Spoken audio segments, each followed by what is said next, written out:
The air inside the small Tokyo dojo buzzed with quiet excitement. Students lined up in perfect rows, waiting for their guest instructor, the legendary Seagal, to begin his seminar. At 60-something, Seagal moved with an almost effortless grace, his posture calm, his eyes steady.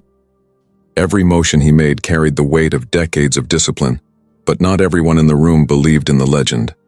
Standing at the back was Jason Miller, a 27-year-old black belt known more for his confidence than his humility. He'd seen Seagal in movies, tossing opponents across rooms with a flick of the wrist. To him, that was Hollywood, not real martial arts. He leaned toward a friend and whispered, smirking, "Let's see if the old man still has it." When Seagal invited questions, Jason raised his hand. "Sensei Seagal," he said with a half grin. "How about a quick spar? You know, just for fun." The room went still. Every student froze. Even the sound of the ceiling fan seemed to fade. The senior instructor's eyes widened in disbelief. "You didn't challenge Steven Seagal, not in his own seminar." Seagal turned his head slowly, his calm expression never breaking. "For fun?" he repeated softly, almost as if testing the word. Then he smiled, but it wasn't the friendly kind. It was the kind that made the back of your neck tingle. He stepped forward, removing his black jacket with deliberate ease. "Fun," Seagal said, "can be dangerous when ego gets involved." Jason chuckled nervously, bowing quickly. "No disrespect, Sensei. I just want to test myself." Seagal nodded once. "Very well," he said, motioning toward the center of the mat. "Let's see what you've learned." The other students began forming a circle around them. The energy in the room shifted from curiosity to tension. Everyone could feel it. Something was about to happen. Jason tightened his belt, trying to mask his nerves. Across from him, Seagal stood completely relaxed, one hand resting lightly on his side. He didn't posture. He didn't move. He simply waited. And in that silence, one thought crossed every mind in the dojo.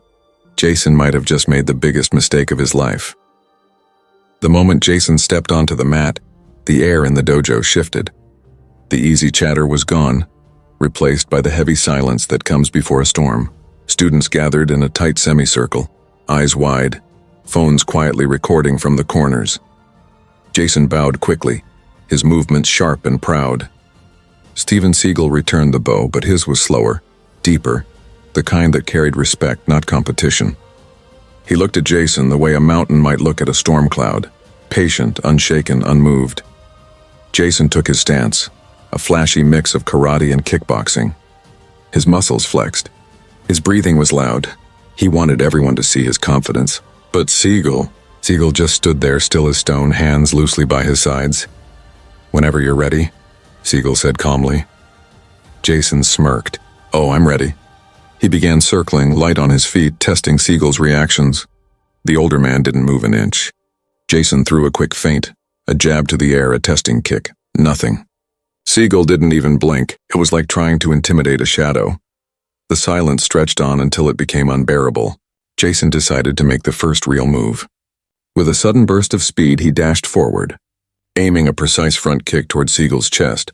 Fast, clean, and well-practiced. But Seagal simply shifted his weight, letting Jason's leg pass by as if it were smoke. His hand moved once, and barely visible, and when Jason stumbled, his balance broken. He caught himself, breathing hard, his ego taking the first hit. Seagal's voice was calm. "Never attack from anger," he said. "It clouds your judgment." Jason clenched his jaw. "With all due respect, Sensei, I wasn't angry." "Then why are your hands shaking?" Seagal asked softly. The crowd let out a low murmur. Jason's face flushed red. He adjusted his stance, masking his embarrassment with aggression. "All right," he said, "let's go again." He launched another attack, this time a spinning back kick meant to impress. Seagal turned slightly, his hand guiding Jason's leg past him again with frightening ease. The younger man spun off balance and almost fell. Seagal didn't strike back. He just watched, his eyes calm, like a teacher waiting for a student to realize the lesson. A whisper ran through the room. "He's not even trying." Jason heard it. That whisper hit him harder than any punch. He rushed forward again, throwing a series of punches, left, right, hook, jab. But every blow was brushed aside like a leaf caught in the wind. Seagal's movements were fluid, almost lazy, but perfectly timed. Then Seagal spoke again, his tone barely above a whisper. "You're fighting me," he said, "but your real opponent is your pride." That sentence landed harder than any strike. Jason stopped for a moment, chest heaving, trying to read the man in front of him. Seagal hadn't moved more than a few inches, yet Jason was sweating as if he'd run miles. The room was silent. Only the sound of Jason's breathing filled the space. Then, from somewhere near the edge of the mat, one of the students muttered, "He's done already." Jason turned his head for half a second, a fatal mistake. Seagal moved. It wasn't a flashy move, not something from a movie. Just a simple step, a turn, and a tap to Jason's wrist. But in that single second, Jason's body spun around, his balance lost, his knee buckled. He hit the mat with a heavy thud that echoed across the dojo floor. Gasps erupted. Even the senior instructor stood frozen. Seagal didn't follow up. He simply stepped back, looking down at Jason with the quiet gaze of a man who had seen this lesson play out 1,000 times before. "You wanted fun," he said evenly. "Fun ends when respect leaves." Jason blinked, trying to catch his breath. His pride screamed to stand up, to keep fighting, but something deep inside told him to pause. For the first time, he looked at Seagal not as an actor or an old man, but as a master. The crowd around them remained silent, almost reverent. No one dared speak. Every student in that dojo could feel the weight of what they were witnessing. Skill so refined it looked like simplicity. Jason finally rose to his knees, sweat dripping from his brow. He bowed low, more sincerely this time. Seagal nodded once, acknowledging the respect. But before anyone could relax, Seagal said quietly, "If you still wish to continue, I won't stop you." Jason hesitated, where part of him wanted redemption. The other part whispered, "Don't." The room held its breath, waiting for his choice. Have you ever seen arrogance backfire this fast? Comment below, and tell us which country and city you're watching from. We love seeing where Seagal's fans are tuning in from around the world. For a few moments, the dojo was so silent you could hear the faint hum of the fluorescent lights. Jason stayed on one knee, breathing hard, while Steven Seagal stood calmly in front of him. Posture straight, breathing steady, his presence commanding but not aggressive. Everyone thought the lesson was over. But Jason's pride wasn't ready to surrender. He rose slowly, forcing a grin. "One more round, Sensei. I won't make the same mistake twice." Seagal studied him in silence, his expression unreadable. Then, almost with pity, he nodded. "As you wish." The students whispered among themselves, some excited, others nervous. They had all heard stories about Seagal's control, about how he could end a fight without hurting anyone. But they also knew that when he decided to teach a real lesson, no one forgot it. Jason bounced on his toes, rolling his shoulders. His earlier confidence had cracks, but his ego refused to admit defeat. He circled Seagal again, faster this time, testing every angle. Seagal remained centered, grounded, like the eye of a storm. Jason feinted left, then right, and finally threw a sharp roundhouse kick toward Seagal's head. In a blur, Seagal stepped forward, not backward, and deflected the leg with his forearm. His movement was so minimal yet so precise that Jason's own power turned against him. He spun awkwardly, landing off balance. Seagal didn't strike. He just looked at him and said, "You're chasing the fight. You should be chasing peace." Jason's breathing grew heavier. "With respect, Sensei," he snapped, "I didn't come here for philosophy. I came here to fight." That sentence changed the air instantly. Seagal's eyes narrowed slightly, not in anger but in focus. "Then learn what a fight truly is."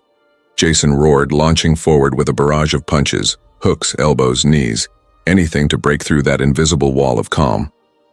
Seagal flowed between the attacks like water slipping through rocks. Every move Jason made seemed to lead him into another trap. With a gentle twist of his wrist, Seagal caught Jason's arm and turned it outward. Jason's body followed automatically, crashing to the mat again. The sound echoed. Thud! Gasps filled the dojo.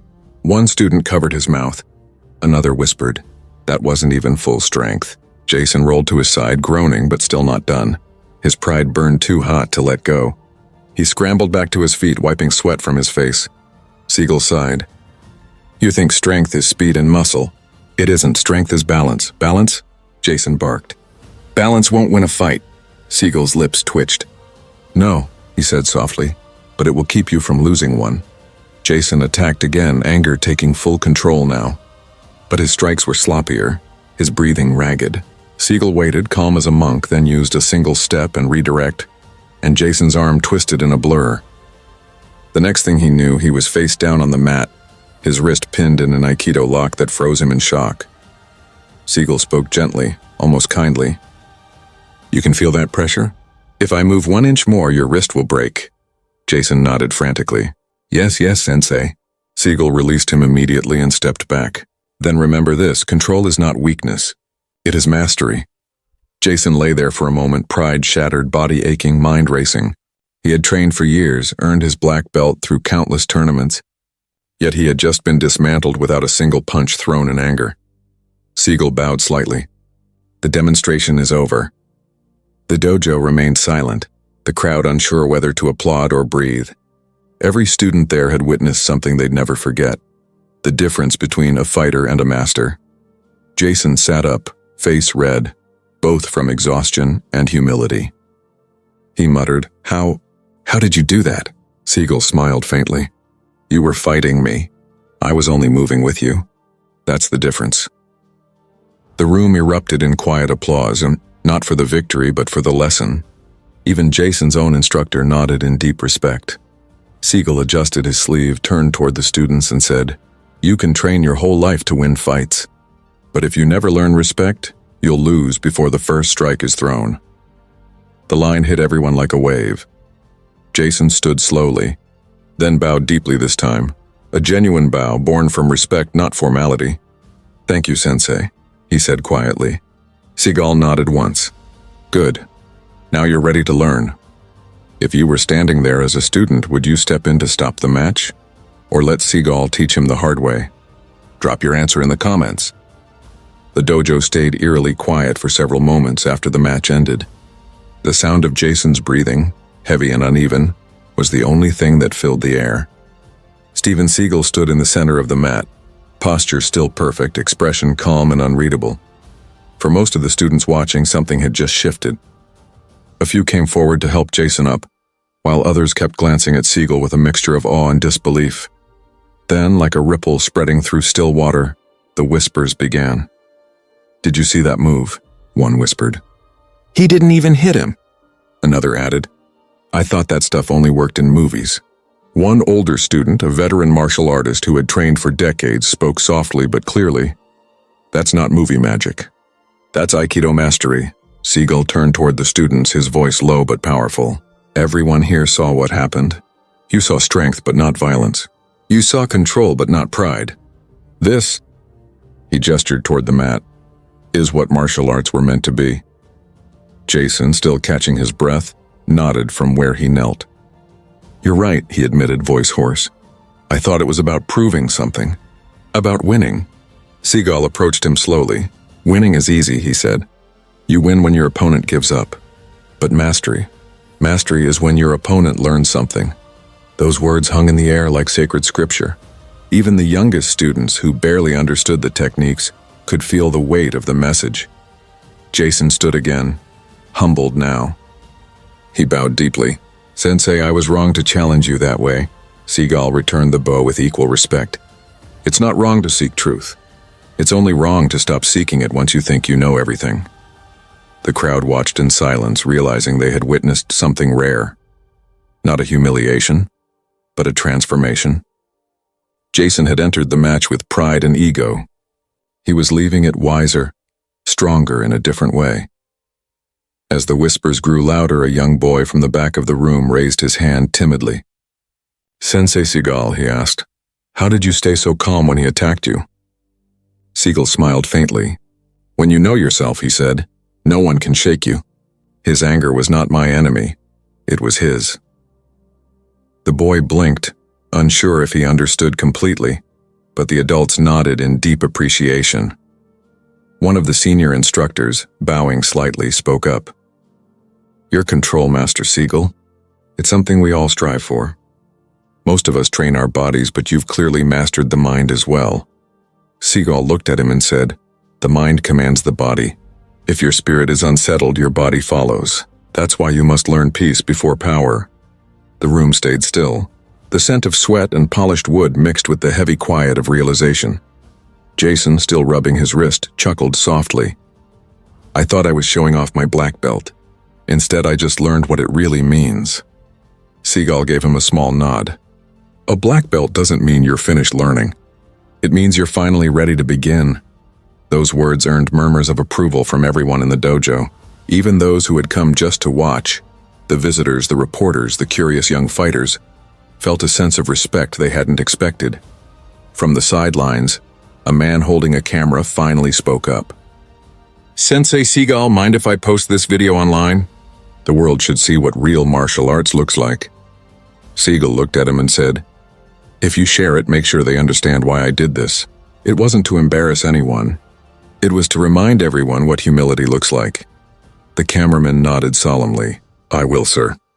Jason stepped forward, still humbled but more centered than before. "Sensei," he said quietly, "I'd like to train under you, if you'll let me." For the first time that day, Seagal smiled fully. "Then you've already begun," he said. The students erupted in applause, not the wild kind reserved for a knockout or a dramatic finish, but slow, respectful claps that echoed through the dojo like a heartbeat. Each sound carried meaning, gratitude, reverence, understanding. Seagal bowed to the group once more. "Remember," he said, "technique without respect is nothing. Skill without humility is weakness, and power without purpose is dangerous." He turned toward the door, but before leaving, he looked back at Jason. "Thank you for reminding everyone why we train." Jason nodded, eyes glistening. "No, Sensei. Thank you for reminding me who I really am." As Seagal stepped outside, the students followed him with their eyes, watching a man who didn't need to prove his strength because he had already mastered himself. That day, the dojo didn't just witness a fight. It witnessed a lesson, one that would echo for years in every punch, every bow, and every quiet moment of reflection. If you were in that dojo, what lesson would you take from Seagal's calm control, power, peace, or humility? Type your answer in the comments below and tell us what martial arts means to you. By the next morning, the quiet dojo had become the center of an online storm. The short video clip, barely 3 minutes long, was everywhere. It showed Jason, the proud black belt, confidently stepping up to challenge Steven Seagal, and then being effortlessly disarmed and humbled. But what captured the world's attention wasn't Jason's fall. It was Seagal's composure. No anger. No taunting. No gloating. Just calm mastery and control. The video's title read, "Black Belt Challenges Steven Seagal, Gets a Masterclass in Humility." Within hours, millions had watched it. Martial arts forums exploded with debate. News outlets picked it up. Some called it the perfect martial arts lesson caught on camera. Others said it was a reminder of what real respect looks like. Back at the dojo, Jason scrolled through the comments, eyes wide. "Man, that was hard to watch but inspiring. Props to the kid, takes courage to face Seagal. That's why he's a master. Calm under fire." He smiled faintly, still feeling the ache in his wrist but even more humbled by the outpouring of respect. That afternoon, Seagal returned to the dojo. No cameras, no reporters this time, just him, his students, and a quiet sense of anticipation. Jason approached him as soon as he entered. "Sensei," he said, "I didn't mean for that video to go viral. Someone posted it without asking." Seagal looked at him, then placed a hand on his shoulder. "You don't need to apologize," he said calmly. "Sometimes the world needs to see a real example instead of another movie fight." Jason nodded. "People are calling it a lesson in humility." Seagal smiled slightly. "Then they're finally learning." He turned toward the students who had gathered. "What happened yesterday," he began, "wasn't a fight. It was a reflection of life. When someone attacks you with anger, you have two choices. Return that anger, or stay centered and let it pass through you." The students listened intently, eyes fixed on him. Seagal continued, "In martial arts, people often confuse strength with domination. But true strength is control. Of your opponent, yes, but first of yourself." Jason lowered his head, humbled but listening deeply. Seagal walked slowly across the mats. "I've met countless fighters, some with more power than they know what to do with, but very few have peace. Power without peace turns into pride. And pride," he looked at Jason kindly, "pride blinds you to truth." Jason nodded silently. "I see that now." Seagal motioned for everyone to sit. The room fell still again. I didn't throw him to prove anything, Seagal said. I moved with his energy. That's what Aikido teaches. Not to defeat, but to redirect. When you stop fighting against the world, you start moving with it. A hush fell across the dojo. Even the sound of traffic outside seemed to fade away. One of the students raised his hand hesitantly. Sensei, what if someone doesn't respect you? Shouldn't we defend our honor? Seagal's eyes softened. Defend your honor, yes, but not your ego. Ego demands attention. Honor demands integrity. He paused, letting the words sink in. If you fight every battle that insults your pride, you'll spend your life fighting. But if you fight only when necessary, for others, for peace, for justice, you'll always stand with purpose. Jason looked up. So it's not about winning fights, it's about winning yourself? Seagal nodded slowly. Exactly. The group remained silent, reflecting on every word. Finally, Seagal turned toward Jason. You showed courage yesterday, he said. Not because you stood up to me, but because you're standing here today ready to learn again. That takes more strength than any punch. Jason smiled faintly. Thank you, Sensei. I promise I'll train with humility from now on. Good, Seagal said. Then let that be your new beginning. That evening, as Seagal left the dojo, a crowd had gathered outside. Reporters, fans, martial artists, all waiting to see the man behind the viral clip. Microphones were thrust toward him. Mr. Seagal, how do you feel about the video going viral? What lesson should people take from it? He paused before answering. If they learn anything, I hope it's this. Martial arts isn't about hurting others. It's about understanding yourself. The goal isn't to win fights. It's to end them before they begin. A reporter asked, Do you think you embarrassed the challenger? Seagal smiled gently. No, I reminded him who he truly is. I'm a student. We're all students every day. The crowd nodded, some clapping softly, moved by his words. Later that night, the clip continued spreading.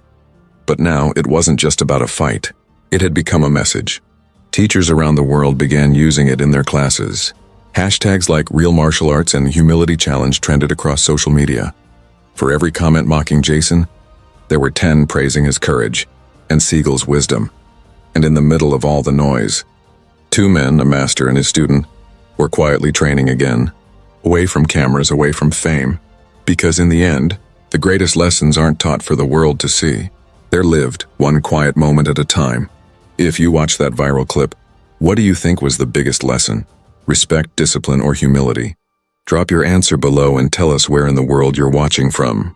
A few days had passed since the viral video swept through the internet, and Jason's life had changed completely. Everywhere he went, people recognized him, not as the cocky black belt who challenged Steven Seagal, but as the student who learned humility. At first, he didn't know how to feel. Some comments online still mocked him. He got folded like a lawn chair. That's what happens when ego meets mastery. But others were different, respectful, even encouraging. Takes real guts to stand back up and keep learning. This guy has heart. Seagal just brought out his better self. And those were the ones Jason focused on. He returned to the dojo every morning, training in silence. No more boasting. No more showing off. Just repetition, sweat, and quiet focus. Steven Seagal would often watch from the sidelines, arms crossed, saying nothing. But every once in a while, he'd give a small nod, and Jason would know he was on the right path. One evening, Seagal finally approached him after practice. Jason, he said, how do you feel now? Jason wiped sweat from his brow. Tired, but better. I finally understand what you meant about control. I'm not fighting the opponent anymore. I'm fighting the noise in my own head. Seagal smiled faintly. Good, that's where every battle begins. Then he paused. I've been invited to speak at the International Martial Arts Summit this weekend. They want me to demonstrate the philosophy of peace through movement. I want you to come with me, Jason froze. Me, after what happened? Seagal nodded. Especially after what happened. The world saw your mistake. Now they should see your growth. Jason swallowed hard, nervous but honored. I won't let you down, Sensei. 3 days later, the summit was packed. Thousands of martial artists from around the world filled the arena. Black belts, instructors, champions. Cameras lined the stage. When Seagal walked in, the crowd erupted into respectful applause. His calm presence seemed to fill the room instantly. Beside him, Jason bowed deeply, feeling the weight of both shame and pride. Seagal stepped up to the microphone. "Many of you saw a video recently," he began.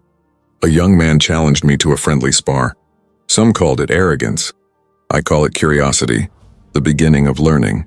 The audience leaned forward, hanging on his words. Seagal gestured toward Jason. "This student is here today, not as an example of failure, but of courage. Because the greatest warrior isn't the one who never falls, but the one who rises every time he does." Jason bowed again, and the crowd applauded warmly. Then Seagal turned to him and said, "Show them what you've learned." Jason nodded, stepping onto the mat. The demonstration began slowly. No aggression this time, no tension. Jason attacked with control, and Seagal countered with smooth, fluid motions, redirecting each strike effortlessly. It was art, not combat. Every twist, every lock, every throw carried grace. Jason's movements were humble yet sharp, disciplined yet soft. When the sequence ended, Jason stood still, breathing heavily. Seagal turned to him. "And now," he said quietly, "show them peace." Jason bowed, then extended his hand. Not as a fighter, but as a student offering respect. The audience erupted in applause, louder, prouder this time. Many stood, clapping and cheering, recognizing what they'd just witnessed wasn't a fight at all, but forgiveness. Seagal stepped forward to speak again. "What you just saw," he said, "isn't about strength. It's about transformation. Martial arts isn't meant to break people. It's meant to build them. Every fall is a step toward balance. Every loss a lesson." He turned toward Jason. "And balance," he said, "isn't something you find in the dojo. It's something you carry into life." Jason bowed deeply, eyes wet with emotion.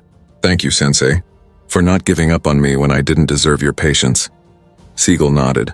"A teacher's job is not to punish, but to guide. You listened, and that's the greatest victory of all." The applause continued, echoing across the hall. Reporters rushed to capture every moment. But Seagal, as always, remained calm, humble, and grounded. After the event, as they walked outside, Jason turned to him and said, "Sensei, the crowd cheered for you, but they looked at me with respect. I don't understand why." Seagal looked at him gently. "Because they saw themselves in you. Everyone has a moment when pride blinds them, but few have the courage to face it and grow. That's why they respect you." Jason smiled softly. "Then I guess I owe them, and you, everything." Seagal shook his head. "You owe only one thing, your continued discipline." They both laughed quietly as they walked away, the setting sun casting a golden light over the arena. That moment wasn't about fame or viral videos anymore. It was about a student who had fallen, and a master who had helped him stand taller than ever. If you were Jason, would you have accepted Seagal's offer to perform again after being humiliated, or stayed quiet? Tell us in the comments and share what true redemption means to you. By the next week, clips from the Martial Arts Summit were everywhere. The internet had exploded again, but this time it wasn't about humiliation or shock. It was about respect. Thousands of comments poured in from every corner of the world. This is what real martial arts looks like. Jason's redemption story is inspiring. He turned embarrassment into growth. Seagal taught a lesson more powerful than any knockout. News outlets picked up the story, calling it the fight that taught the world about humility. Schools began playing the video for their students. Even non-martial artists were quoting Seagal's words about peace, control, and respect. In the middle of all that chaos, Steven Seagal stayed silent. No interviews, no press appearances, just training, teaching, living quietly, the same way he always had. Jason, however, found himself in a strange new position. People reached out from all over the world, young fighters, students, teachers, all saying the same thing. "You inspired me." He would read those messages every night and shake his head in disbelief. "I didn't inspire anyone," he'd tell Seagal one day at the dojo. "You did." Seagal looked at him, calm as ever. "No," he said softly. "They didn't see me, they saw themselves through you. You showed them it's okay to fall, as long as you rise wiser." Jason nodded, taking those words to heart. Weeks turned into months. The dojo grew in size, welcoming students from different countries, People who had seen the viral video and wanted to train the Seagal way. But what surprised everyone was how Seagal ran his classes. There were no ranks displayed. No competition, no ego. Just movement, meditation, and mastery. One evening after class, Seagal gathered everyone together. His voice was calm but filled with quiet authority. The internet, he said, can make a spectacle out of anything. But what we do here, this discipline, it's sacred. It's not about views. It's about values. He looked around the room. Every one of you carries an energy, a force. You can use it to hurt or to heal. Choose wisely. Jason listened closely, every word sinking deep. He realized Seagal wasn't just teaching martial arts. He was teaching a philosophy of living. Later that night, Jason sat outside the dojo watching the sun disappear behind the mountains. He thought about how far he had come, from a prideful challenger to a humble student. Seagal joined him quietly, sitting beside him without a word. After a moment, Jason asked, "Sensei, do you ever get tired of teaching the same lessons?" Seagal smiled faintly. "The lessons don't get old," he said. "Only the students do, when they stop learning." Jason chuckled. "I guess I was one of those students once." Seagal looked at him, his tone soft but serious. "You still are. So am I. The day I stop learning is the day I stop living." There was a long silence between them, the comfortable kind, built on respect and shared understanding. Finally, Seagal stood and looked toward the horizon. "You've learned well," he said. "But remember, humility isn't something you show once. It's something you practice every day." Jason nodded. "I understand," Seagal smiled. "Good, then maybe it's time for you to start teaching." Jason blinked in surprise. "Me? Teach?" "Not my way," Seagal said, turning back toward the dojo. "Your way. The world needs more teachers who've known failure, not just success." Those words stayed with Jason long after Seagal had left for the night. Months later, Jason opened his own small dojo. Nothing fancy, just a clean mat, wooden floors, and a single calligraphy sign that read, "Respect above all." On his first day, he taught a group of kids. And when one student grew frustrated after losing balance during practice, Jason smiled and said, "Don't fight the movement. Flow with it. Falling isn't losing, it's learning." The same lesson Seagal had taught him, word spread quickly. People loved Jason's humility, his patience, and the story behind his teaching. Students said training with him felt different, less about power, more about purpose. One afternoon, Seagal visited his dojo quietly, watching from the back. He didn't interrupt, just observed Jason teaching. The same calmness, the same control. After class, Jason noticed him and hurried over. "Sensei," he said, bowing deeply. "You came." Seagal smiled. "I wanted to see how the student became the teacher." Jason grinned. "I'm still learning." Seagal nodded approvingly. "Good. Then you're on the right path." He turned to leave, but before stepping outside, he said, "Remember, a true master doesn't create followers. He creates more masters." Jason bowed once more, eyes shining with gratitude. "Thank you, Sensei." "For everything." Seagal simply raised a hand in acknowledgement, then walked away, his figure fading into the evening light, quiet and graceful as always. Jason stood there for a long moment, the echo of his teacher's wisdom filling the space. He knew that this wasn't the end of the story, just another beginning, because the real dojo wasn't a place. It was life itself. Every challenge, every fall, every rise. And the greatest fight wasn't against others. It was against one's own ego. If this story moved you, type respect in the comments. Remember, true strength isn't about how hard you hit, but how calm you stay when life hits you. Subscribe for more powerful stories that remind us what honor, humility, and real strength truly mean.